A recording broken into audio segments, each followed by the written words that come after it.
What is up, boyos? It is Water Buffalo Man here, back for more Dragon Ball Z Dokkan battle. Alright, so I was just sitting there last night playing some Dragon Ball, as you guys can see on the phone, and an idea came to me.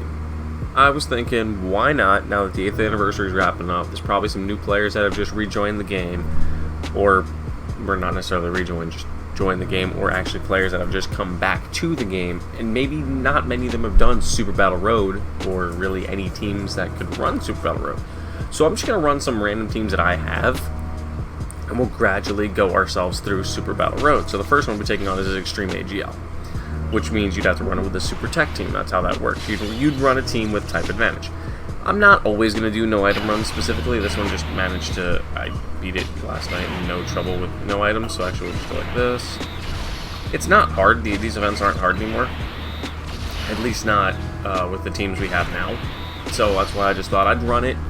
Put it up there as a video for you guys if anybody needs to know how to beat this Super Battle Road for any reason, that is. I mean, the mono-typing ones are relatively easy.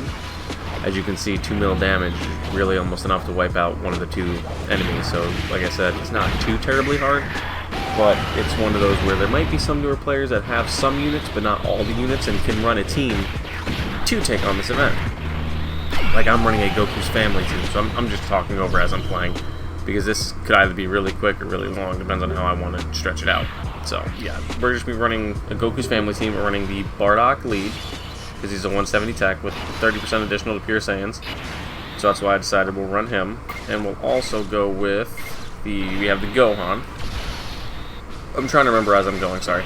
We have the Gohan, we have the powerful comeback Carnival Goku. I wanted to emphasize him as the leader, and him as the big main unit, because he is available right now to be gotten through coins or through summoning for. So I wanted to really emphasize him on the team.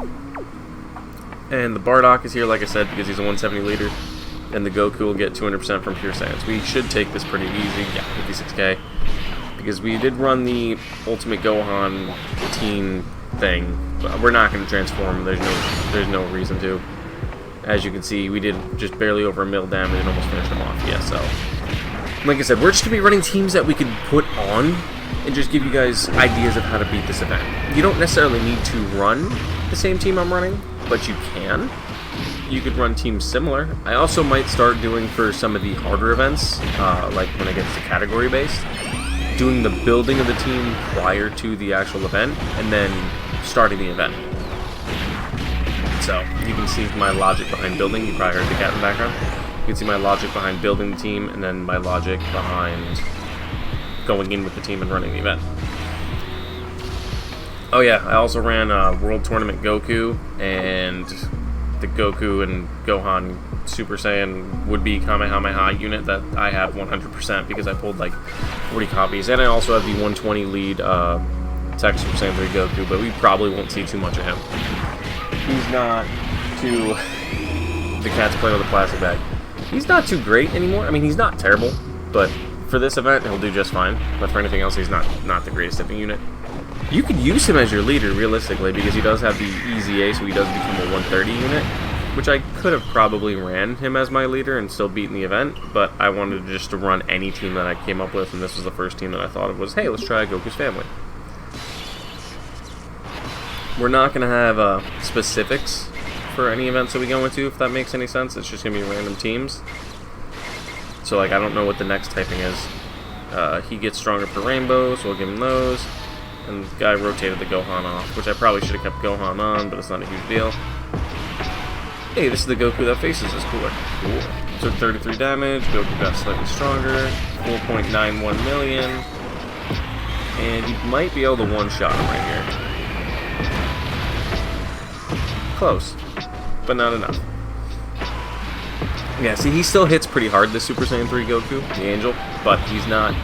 Defensively, he wouldn't last in like a red zone or anything. You'd have to give him enough Rainbow Key Spheres to make him just completely tank everything, which you're probably not going to give him.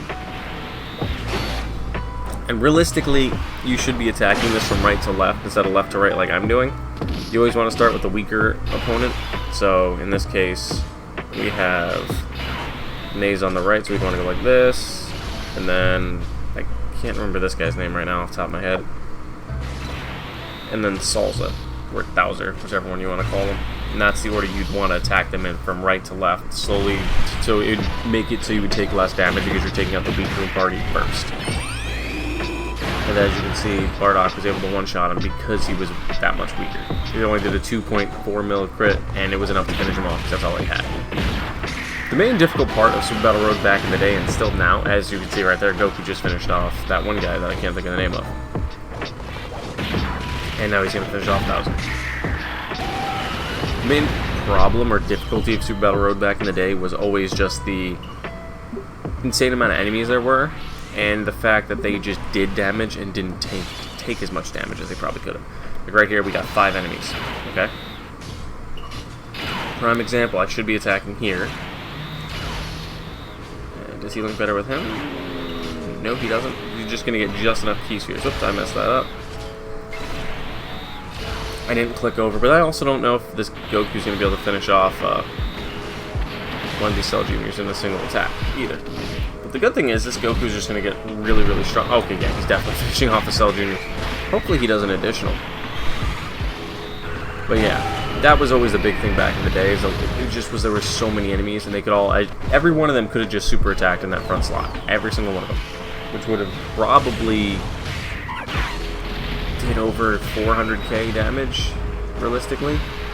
Which probably could have... on a 130 team would have finished us off. They probably would have done more on a 130 team drastically. Because a lot of these guys, like I said, are sitting at 200% lead right now. Like, the 2 out of these 3 units on this rotation are under a 200% lead right now. So that's why they took a lot less damage than what they would have. We'll go Gohan slot 1 again.